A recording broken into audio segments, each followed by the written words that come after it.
खेवट क्या होता है, आइए जानते हैं खेवट क्या होता है। ये जमींदारों के पास में एक प्रकार का दस्तावेज होता था। खेवट जो होता था वो किसके पास होता था, जमींदार, ठीक है। जमींदार के पास में एक क्या होता था, सरकारी दस्तावेज होता था, ठीक है, सरकारी दस्तावेज होता था। इस पे क्या होता था कि जिसमें उनकी संपत्तियों का विवरण लिखा होता था, संपत्ति का कितना, इनके पास में संपत्ति का विवरण होता था, ठीक है। इनके पास में क्या होता था, संपत्ति का विवरण होता था और उनके हिस्सों की जानकारी होती थी, प्लस कितना हिस्सा है इनके पास में। इसकी जानकारी कहाँ होती थी, ये खेवट में होती थी, ठीक है। खेवट में ये जमींदारों के लिए एक प्रकार का क्या था, दस्तावेज था। जमींदारों के लिए एक प्रकार का दस्तावेज था, इसको रजिस्टर भी कह सकते हैं। इसमें संपत्ति का विवरण होता है, इनका हिस्सा लिखा होता था, कितना हिस्सा है इनके पास में।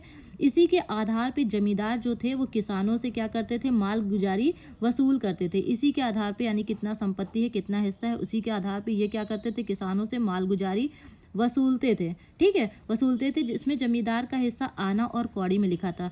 जिसमें जो हिस्सा था वो किस में लिखा होता था, आना और कौड़ी में लिखा होता था, ठीक है, आना और कौड़ी में लिखा जाता था। ये मुगल शासन काल में इसका प्रारंभ हुआ और ब्रिटिश काल तक चला, ठीक है। 1948 में जमींदारी उन्मूलन कानून पारित होने के बाद इसका जो प्रारंभ, इसका इस व्यवस्था को क्या किया गया, यानी कि समाप्त कर दिया गया। यानी कि ये 1948 में, कब, 1948 में जब जमींदारी उन्मूलन कानून पारित हो गया तो इस व्यवस्था को क्या किया गया, समाप्त कर दिया गया, ठीक है।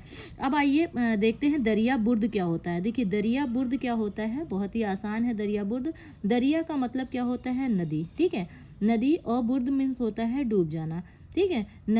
दरिया बुर्द यानी कि वो जमीन जो नदी के कटाव या मार्ग में परिवर्तन के कारण बाढ़ से जलमग्न हो गई हो और जिसके कारण वो पूरी तरह से बेकार हो गई हो। और इसमें क्या है कि भूमि के नष्ट हो जाने से, यानी कि प्रभावित हो जाने से जो ये काश्तकार हैं वो क्या कर सकते हैं, इसमें खेती नहीं कर पा रहे हैं। तो इसके लिए क्या होता है कि सरकार मुआवजा वगैरह भी देती है। यानी कि मान लिया किसी किसान के पास ये भूमि है, ठीक है, किसान के पास में ये भूमि, किसी काश्तकार के पास में ये भूमि है और कोई नदी है, ठीक है, या उसकी नदी कोई जा रही थी और उसकी कोई धारा है या कटाव के कारण क्या हुआ कि नदी का पानी इनके खेतों में या इनकी भूमि में क्या हुआ, भर गया, ठीक है, भर गया या ये जलमग्न हो गई और यहाँ पे जिसकी वजह से ये इतना प्रभावित हो गया कि ये खेती करने के लायक नहीं बचा, ठीक है, खेती करने के लायक नहीं बचा। यानी कि ये नदी के कटाव या मार्ग में बदलाव के कारण बाढ़ से क्या हो गया, जलमग्न हो गया, जिसके कारण वो बेकार हो गया, ठीक है। अगर इस प्रकार की भूमि नष्ट हो जाती है और उससे अगर कोई काश्तकार प्रभावित हो जाता है तो इसके लिए मुआवजे का भी प्रावधान किया गया है, ठीक है। अब दरिया बरार क्या होता है, दरिया बरार के बारे में जानते हैं, ठीक है। ये बुर्द मीन्स बुरा हो गया इनके साथ में, बुर्द यानी कि दरिया बुर्द, दरिया बरार, ठीक है। दरिया बरार का मतलब होता है वह भूमि जो नदी के कटाव या मार्ग परिवर्तन के कारण में उपजाऊ या कृषक हो गई है। यानी कि अगर कोई नदी इनके खेत भूमि के बीच से आ जाती है, कोई नदी अपना रास्ता बदल देती है, उसकी एक धारा या कटाव के कारण या मार्ग बदलने के कारण यहाँ प्रवेश कर जाती है, तो वो कुछ अपने साथ में क्या करेगी, पोषक तत्वों को ले आएगी, ठीक है, उपजाऊ बना देती है। तो ऐसी भूमि जो होती है कृषि योग्य बन जाती है, ठीक है, उसकी उर्वरा शक्ति बढ़ जाती है। तो ऐसी यानी ऐसी भूमि को क्या बोलते हैं, दरिया बरार बोलते हैं, ठीक है, दरिया बरार बोलेंगे। फिर उसके बाद में आता है ग्राम पंचायत। देखिए ग्राम पंचायत, इसके बारे में पढ़ेंगे। ग्राम पंचायत क्या होती है, गांव की सबसे छोटी प्रशासनिक इकाई होती है, ठीक है, जो कि पंचायती राज व्यवस्था का मुख्य आधार है, ठीक है। पंचायती राज व्यवस्था का मुख्य आधार होता है। गांव की ये सबसे छोटी प्रशासन करने वाली प्रशासनिक इकाई होती है। ग्राम सभा के वो सदस्य जिनकी, देखिए ग्राम सभा, ठीक है, ग्राम सभा के वे सभी सदस्य जिनकी उम्र 18 वर्ष से क्या होती है, अधिक होती है, उनके द्वारा चुनाव किया जाता है, ठीक है, उनके द्वारा चुनाव करके ग्राम पंचायत चुन कर आती है। जब चुनाव होगा तो क्या होगा, ग्राम पंचायत चुनी जाएगी, ठीक है, ग्राम पंचायत चुनी जाएगी, जिसमें कि एक निर्वाचित प्रधान होता है, अन्य सदस्य होते हैं, यानी कि मिनिमम जो होते हैं 9 सदस्य होते हैं और मैक्सिमम 15 सदस्य होते हैं। ग्राम पंचायत का सचिव जो होता है ग्राम पंचायत अधिकारी होता है, जो गाँव के विकास कार्य जितने भी विकास से रिलेटेड कार्य होते हैं उनमें जो जो भी उन विकास कार्यों में जो भी खर्चा होता है उनका क्या करता है, लेखा जोखा तैयार करता है। ठीक है, ग्राम सभा के जो जितने भी 18 वर्ष से ऊपर के मेंबर्स होते हैं वो ग्राम पंचायत का क्या करते हैं, चुनाव करते हैं। यानी कि उनका चुनाव होता है। ठीक है, उसमें एक क्या होते हैं कि ग्राम पंचायत में कौन कौन होता है, ग्राम प्रधान होता है, ग्राम पंचायत सदस्य होते हैं, और उसके बाद हम ध्यान देते हैं। ठीक है, ग्राम पंचायत के बारे में आप जान गए। फिर उसके बाद में आता है भूमि प्रबंधक समिति। ठीक है, भूमि प्रबंधक समिति। भूमि प्रबंधक समिति क्या होता है, इसका गठन ग्राम पंचायत स्तर पर होता है। ठीक है, अभी हमने ग्राम पंचायत के बारे में पढ़ा, अब भूमि प्रबंधक समिति, इसका गठन ग्राम पंचायत स्तर पर होता है। ग्राम पंचायत के सभी सदस्य और प्रधान जो चुन कर आते हैं, देखिए ये जो यहाँ से चुन के आए ग्राम पंचायत, ठीक है, ग्राम प्रधान प्लस सदस्य जो कहाँ से चुन के आए हैं। ठीक है, ये क्या होते हैं, जो कि चुन के आते हैं। ठीक है, और ग्राम पंचायत के सभी सदस्य और प्रधान जो चुन कर आते हैं वे सभी भूमि प्रबंधन समिति के अंतर्गत आते हैं। भूमि प्रबंधन समिति का जो सचिव होता है वो लेखपाल होता है। ग्राम पंचायत समिति का जो सचिव होता है वो कौन होता है, वो ग्राम पंचायत अधिकारी होता है। और जो भूमि प्रबंधक समिति का जो सचिव होता है वो कौन होता है, लेखपाल होता है, जो कि भूमि से संबंधित जितने भी मामले होते हैं उनका देख रेख करता है। ठीक है, इसका उद्देश्य जो होता है ग्राम सभा को भूमि का संरक्षण, उपयोग और प्रबंधन करना होता है।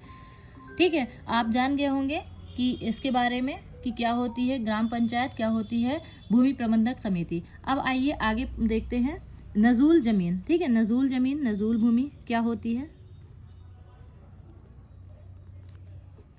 देखिए, जब रियासतें थी, जैसे कि जब अंग्रेजों का शासनकाल था उस समय क्या होती थी, रियासतें होती थी। ठीक है, अंग्रेजों की कूटनीति जो सफलता थी वो उसने क्या किया, रियासतों को दो भागों में बांट दिया। कुछ जो थी रियासतें वो अंग्रेजों का समर्थन करती थी और कुछ जो थी वो उनका विरोध करती थी। जो रियासतें भाई जो अंग्रेजों का समर्थन करेंगी उनसे तो अंग्रेज खुश रहेंगे। ठीक है, उन्होंने क्या किया, उन्होंने यानी कि जो समर्थन करने वाली रियासतें थी और दूसरी विरोध करने वाली रियासतें थी, जिन रियासतों ने अंग्रेजों का समर्थन किया उन्हें अंग्रेजों की ओर से पर्याप्त समर्थन मिल गया, सहयोग मिल गया। जबकि जिन्होंने समर्थन नहीं किया उनके खिलाफ क्या किए, मुकदमे चलाए, जेलों में डाल दिया और फांसी पे लटका दिया। ठीक है, तो उनकी जो जमीनें थी वो क्या कर दी, अंग्रेजी सरकार ने क्या किया, अपने कब्जे में ले ली, उन्हें जब्त कर दी। और इस समय विद्रोहियों की जो जमीनें भूमि सरकार के कब्जे में आई वही भूमि क्या कहलाती है, नजूल भूमि कहलाती है। आज ये भूमि सरकार के कब्जे में है, यह सरकारी जमीन होती है जिस पर जिसका कोई क्रय विक्रय नहीं कर सकता है, इस भूमि को लीज पर दिया जा सकता है। ठीक है, तो यानी कि ये क्या हो गई, जो उस समय रजवाड़ों के पास में थी, दोनों में विद्रोह हुआ जिससे अंग्रेज खुश हुए। ठीक है, और जिन्होंने विद्रोह कर दिया अंग्रेजों का उससे अंग्रेज नाराज हो गए। ठीक है, जिन्होंने विद्रोह किया उनको फांसी पे चढ़ा दिया गया, मुकदमा चला दिया गया या जेलों में डाल दिया गया, तो उनकी ज़मीन जो थी अपने कब्जे में ले ली। तो यही जो ज़मीनें हैं वो क्या कहलाती हैं, नजूल ज़मीन, जो कि आज सरकार के कब्जे में है। ठीक है, और इनका कोई क्रय विक्रय नहीं किया जा सकता है। नवीन परती क्या होती है, नवीन परती भूमि के बारे में जानते हैं। देखिए नवीन परती, ठीक है, वह ज़मीन जिसे कुछ समय के लिए आमतौर पर 1 से 5 वर्ष के लिए छोड़ दिया जाए, खेती ना की जाए। ठीक है, और ताकि जो मिट्टी है वो अपने खनिज और पोषक तत्वों को दोबारा प्राप्त कर सके। ठीक है, कुछ समय के लिए ज़मीन को छोड़ दिया जाता है ताकि वो उर्वरा शक्ति को और मजबूत कर ले। ठीक है, और अपने पोषक तत्वों को दोबारा प्राप्त कर ले, तो ताकि उसको क्या किया जा सके, फिर से खेती करने योग्य बनाया जा सके। ऐसी भूमि को क्या बोलते हैं, नवीन परती या परती जदीद भी बोलते हैं, सुना होगा। ठीक है, और अब हम बंजर भूमि के बारे में बात करते हैं। वह भूमि जो लंबे समय तक 5 वर्ष से अधिक समय तक खेती न करने के कारण अनुपजाऊ हो गई हो। ठीक है, इसमें क्या होता है, कंकर, पत्थर, लवड़ों की भारी मात्रा पाई जाती है। यह भूमि किसी भी प्रकार की फसल को उगाने के लिए नहीं उपयुक्त होती है और इस भूमि का जो उपयोग होता है वो स्कूल, इमारतें बनवाने के लिए, अस्पताल बनवाने के लिए, पार्क बनवाने के लिए